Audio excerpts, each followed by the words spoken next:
Dr. Willie Pabunan at saka si Attorney Mike Pabunan. No, welcome po sa Gabay at Aksyon. Liliwanagin ko lang yung sinabi mong pinakamagaling, pero ikaw mas magaling.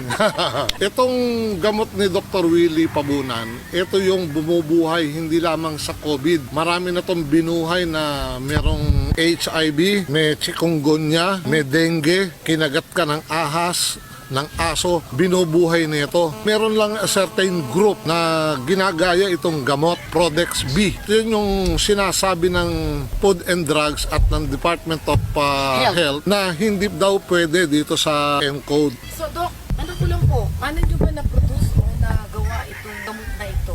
Napakatagal ng nito, almost 30 years na, 1996. Nag-umpisa na sa animal snake bite tsaka sting, nakapatente sa Amerika. Then sumunod yung 3 major diseases, influenza, dengue at tsaka HIV. Nag-grant itong patent na ito sa Amerika. Inaaral din natin yung mekanismo ng ating ingredient, ng mga gamot. Imagine pati nga yung HIV, no? Na galing na kung saan binigyan na ng taning, isang buwan na lang ang buhay. Buhay, up to now, buhay. Okay.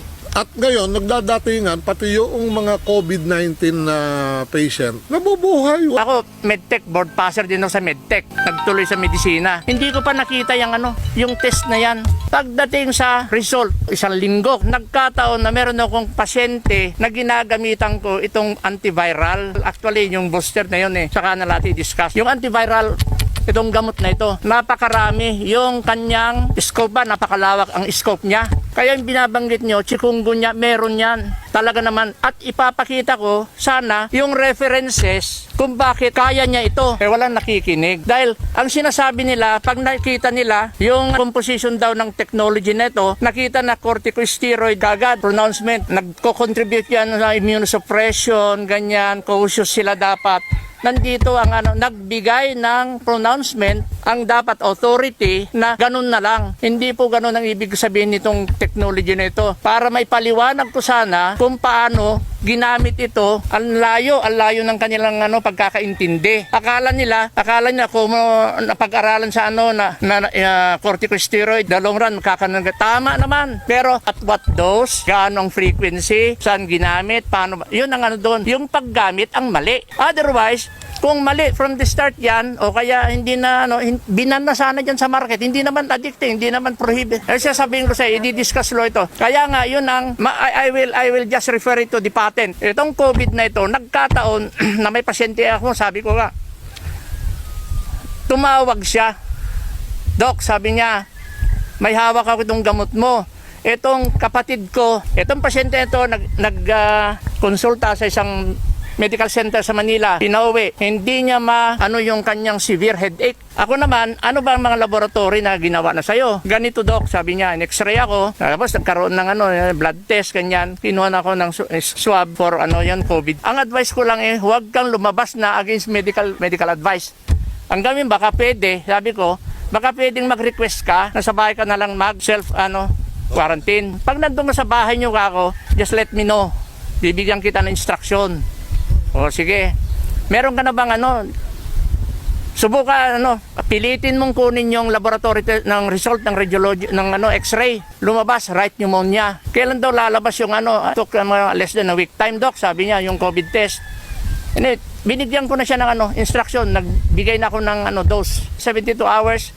Makikita nyo na, makikita yung progress niya na talagang marked improvement na. Magaling na ako, sabi niya. Bakit mo masasabi? Okay, ganito, appetite ko, nawala na yung severe headache ko, lahat-lahat. Back to normal. May pangamba na ako na alam mo, nandiyan ka rin lang yung bigyan mo na yung mga pamilya mo. 7th day, lumabas, binigyan niya ako na anong resulta? Positive. Dahil nga sa potential nitong gamot na ito, I am more than confident na kaya niya. Hindi po, di bagong sakit yung yung corona, hindi bagong, nasa libro yan. Bakit niyo po nasabi? Medtech pala ako, nakita ko na yan Graduate ako ng Far Eastern University. 76 graduate. Ano po nangyari ni pasyente? Buhay na buhay. Binigyan siya ng antibiotic take home. Kaya lang, ang problema, it seems na hindi niya matolerate dahil nagsusuka siya. Sabi ko, para hindi naman masyadong stress ito, ang gagawin mo kako, i-reduce nga natin, subukan natin After meal mo, subukan mo, hatiin mo. The following day, ganun pa rin ang reporting niya. Doc, hirap ako, sabi niya, hindi ko makayanan. Okay, totally hold natin muna yan. Ano ba yung principle ng gamot na ito na pinaghalo mo? Ang sinabi ng isang researcher noon, hindi pwede. Bakit? Merong isang enzyme na hindi present sa animal. So, it is only present in human plasma. Injectable pala yung gamot. At for 30 years, marami nag-survive. At ngayon pinag-uusapan natin yung ENCO. At tinatanong po namin kay Doc, nagbigay siya ng isang family na ika nga na hospital, nag-positive. At yung gamot ay sinubukan, nag-okay daw po. Yung legality sana ng product. Approved drugs ito. From there, na protocol, wala nang patutunguhan to dahil nagkomentaryo na nga sila. Wala na talagang drive na ituloy pa. It is only this time because of the magnitude. Sabi niyo, Doc, hindi bago ang sakit na ito. Sa references na tinitingnan, you should identify yung klase ng virus na sinasabi. Itong gamot natin na nilalagay is virucidal. Na-classify na itong mga viruses na ito eh. Itong pinagbatayan namin dahil ito yung mga kaso noon na meron dito sa Pilipinas. Nag-concentrate kami sa flu, sa dengue, flavivirus, HIV, retrovirus, influenza, orthomyxoviruses. Pagdating dito sa pinag-uusapan na pandaigdigang problema, coronavirus, yan nga sinasabi na SARS. Ito ang tinatawag na virus family. Pamilya siya. Ang medically important virus na meron yun dito sa family ng corona. Yun nga, coronavirus. Ito, COVID. Hindi ba sabi nila? Coronavirus disease 19 dahil 2019. Long time ago, na-classify na ito. Ano ba ang general characteristic? Bakit kayang-kaya nitong gamot na ito? Karoon ako ng isang konkretong kaso na nandito dokumentado. Talagang tugma ito, sabi ko. Nakita nito. Tsaka alam naman namin na. Ang problema lang, saan kami kukuha ng isang kaso? Hindi pa ako nakakita ng kit. But now, mechanism. Simple lang ang mekanismo. Napakasimple lang. Kung alam mo ang mekanismo nitong mga 70% alcohol, ang epekto, mabubuhay ang pasyente. Sa sakit. COVID, mayroon silang common structure sa alcohol. Pwede po kung gumawa ng executive summary kung kinakailangan. At kung yun ang maging daan para maiparating itong effectiveness, gagawin po natin kasi marami na pong namamatay. Kung meron naman palang prevention, pag-aralan ng gobyerno, Tama. para hindi naman napaparalyze ang ating pamahalaan dahil hindi naman mauubos ang pere.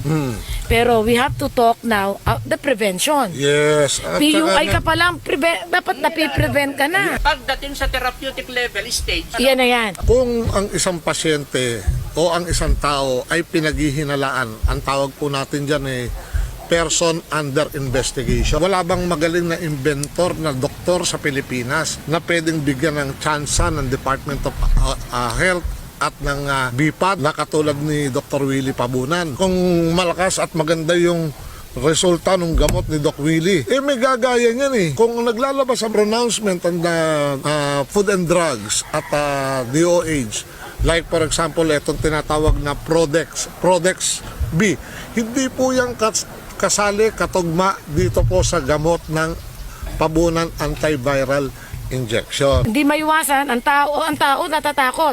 So ginamit ito, wala naman daw side effect yung Saka ginamit. sinasabi ng tao, ba't iintayin pa namin maging confirmed COVID victim kami nito? Ngayon pa lang, kailangan na namin mapalakas yung katawan namin. Correct. Ito na yun. So, kung inilalapit natin itong, di naman maiwasan din sa panig ng pamahalaan, na pag-aralan ding mabuti. No? Kasi sayang naman, kung napalakas yung iba nating mga kababayan, kung napagaling yung iba nating mga kababayan, hindi masasakit na COVID. Katulad sa ibang sakit, HIV, iba-ibang sakit. Bakit hindi subukan to? Isang araw dumating po sa aking buhay na yung aking mahal sa buhay, yung aking asawa. nga pala. Nagkaroon ho ng kagaya ng sakit. Pag sinusumpong ho yung halos mababasag ang mukha, mababasag ang bungo. Talaga? Dito ko lang ho dinadala. Isang injection, kumakalma po yung kanyang pananakit, aneurysm. Dito ko lang ho pinapa-injectionan. Kung hindi ho dito kay Willie Pabunan, baka matagal na ho kong byudo. Ating pakay po mga kaibigan, Buhay ng tao. daan-daan, libo na ang namamatay sa buong mundo patungkol dito sa COVID. mahal na Pangulo, kami po dito sa parte ng San Marcelino, Zambales, ang gusto ko lang po mangyari sana, dahil nga sa magnitude na kinakarap ng ating mundo sa COVID na ito, ang akin lang po, kahit 1 minuto, 2 minuto lang po na makausap nyo ako, sapat na po yun para makita nyo ako, maliwanagan siguro po. Malaking pasasalamat ko po sa kanila na kung sakali man na magkaroon ng ganong pagkakataon, more than willing po ako na makipagtulungan. Sa inyo lang po ako gustong mangumpisal, kumbaga, magsabi ng loobin ko po, sa loobin ko po.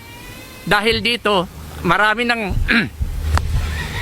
nadadali na kagaya namin na sa health, mga frontliners, ay hindi naman po oras na sila ay dapat pumanaw na. Kaunting panahon lang, ang gusto ko lang po, sa inyo na lang po ako magsabi dahil total at saka buong buo naman po ang suporta